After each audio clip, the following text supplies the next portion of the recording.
de 2 años de mandato del ministro presidente Arturo Saldívar. El asunto está en manos ahora de la Suprema Corte de Justicia. Por ello, nos enlazamos con la diputada Marta Tagle, de Movimiento Ciudadano y integrante de la Comisión de Puntos Constitucionales de la Cámara de Diputados. Diputada, ¿cómo estás? Un gusto saludarte. Con gusto saludarte, Paco. Muy buenas noches. Gracias, buenas noches. A ver, ¿qué sigue en la polémica sobre este transitorio? Porque estamos hablando que no es el tema de la reforma al Poder Judicial, sino tan solo el tema del transitorio. Y pues básicamente es la discusión sobre el transitorio, aunque podamos tener otras observaciones en toda la reforma al Poder Judicial. Es una reforma muy amplia y nos parece que sí tiene varios elementos que ponen en entredicho la independencia judicial, pero lo que hoy genera mayor alarma y consenso en esa alarma es el transitorio por el cual se busca ampliar el plazo del ministro o presidente al frente de la Corte y al frente del Consejo de la Judicatura. Y lo que sigue ahora es que ya ha sido aprobada por ambas cámaras, es que el Ejecutivo la publique. Aún no lo ha hecho, seguramente lo hará en estos días de publicarla en el Diario Oficial de la Federación, y a partir de ese momento empieza a correr el plazo de 30 días para poder presentar una acción de inconstitucionalidad a la Corte. Lo tienen que presentar un tercio de legisladores, que en el caso de la Cámara de Diputados son 167, y eso significa pues que toda la oposición tendría que ir junta, y también algunos diputados de Morena que votaron en contra, para poder presentar esta acción de inconstitucionalidad y sea la Corte quien finalmente tenga la última palabra. Y me parece que por lo que incluso declaró el propio ministro Saldívar, están esperando en la Corte que este tema le llegue, lo discutan y lo resuelvan al interior de la propia Corte. Bueno, así como nos dices, Marta, se va a presentar sin duda esta acción de inconstitucionalidad. Se tienen los 167 votos, al menos por el conteo dado, se tienen esos votos en contra. Déjame entenderlo, porque lo hemos comentado con algunos amigos de los medios, de las redes sociales que nos han escrito, y la pregunta es, ¿por qué se dice inconstitucional si hay, de acuerdo con el artículo 97 de la Constitución, habla de reelección, no habla de ampliación de mandato, que es lo que se está marcando en este transitorio? Sí, pero por la primera parte del artículo 97 señala que será electo para presidir la Corte por un periodo de 4 años. O sea, claramente delimita el tiempo por el cual es electo como presidente de la Corte. Y lo que se está buscando es justamente ampliar ese plazo como presidente, aunque no amplíen el plazo como integrante de la Corte. Y tampoco estarán en una reelección, pero es lo mismo que buscaban hacer, por ejemplo, en el caso Bonilla. El gobernador fue electo de acuerdo a las leyes locales por un periodo de 2 años, y buscaba, mediante una reforma, ampliar su periodo sin necesidad de volver a ir a las urnas, pues. Y entonces me parece que ya son varios intentos, ¿no?, de buscar por la vía de este tipo de reformas ampliar los plazos para los cuales fueron electos. ¿Podrían encontrarse argumentos, Marta, para decidir que es constitucional?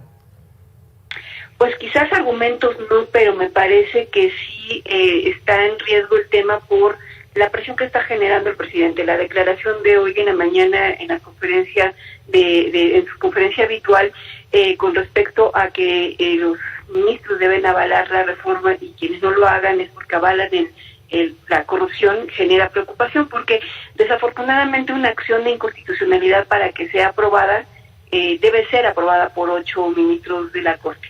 Eso significa que al menos que 3 votaran en contra, simple y sencillamente se declararía la constitucionalidad de la reforma.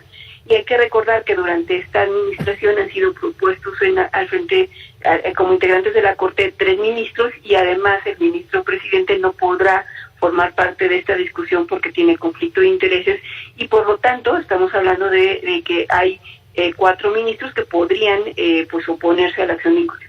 Esperamos que no sea así, porque en otros momentos que la Corte en su conjunto, que ha dado este tipo de discusiones, particularmente el caso Bonilla, pues han opuesto a la ampliación del plazo por esta vía, y deberían de ser consecuentes con otro tipo de medidas que ya han tomado, pero pues sin duda la moneda está en el aire con respecto a esto, y por la presión que se está generando desde el propio Ejecutivo. No creo que la conferencia de hoy en la mañana preocupa mucho por eso, porque primero presionó a los legisladores, ¿no? Él tiene la mayoría y por supuesto la sacó, pero a los diputados de su partido que votaron en contra los están señalando y amenazando constantemente, y ahora lo está haciendo con los propios ministros de la Corte, señalando que quien se oponga a la reforma estarían avalando la corrupción, y pues eso también genera presiones al interior de la Corte. ¿Qué está en juego, Marta? ¿Cuál es la relevancia de este cambio?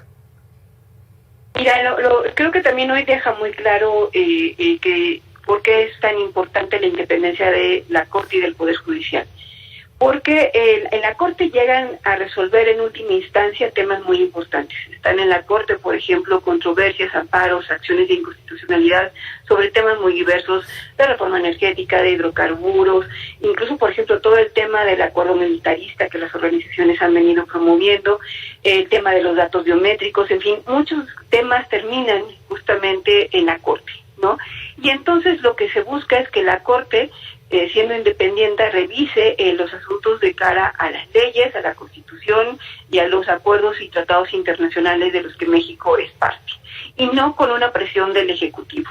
El ampliar el plazo nos parece que es una señal de quererse doblegar al Poder Judicial, tenerlo de su lado y venir señalando y tener una Corte pues totalmente a modo del presidente para que este tipo de casos pues lo resuelva a su favor, o como en el propio caso de la acción de inconstitucionalidad, de la ampliación del plazo, pues que esta minoría termine por imponerse y no permitir que se aprueben acciones de inconstitucionalidad que son importantes para declarar la inconstitucionalidad de ciertas reformas.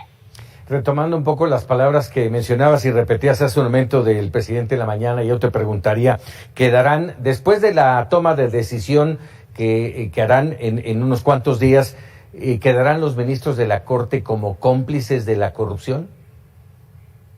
Yo creo que definitivamente no, los ministros de la Corte tienen que actuar conforme a derecho. Creo que el papel del Poder Judicial justamente es ese, preservar el Estado de Derecho en México.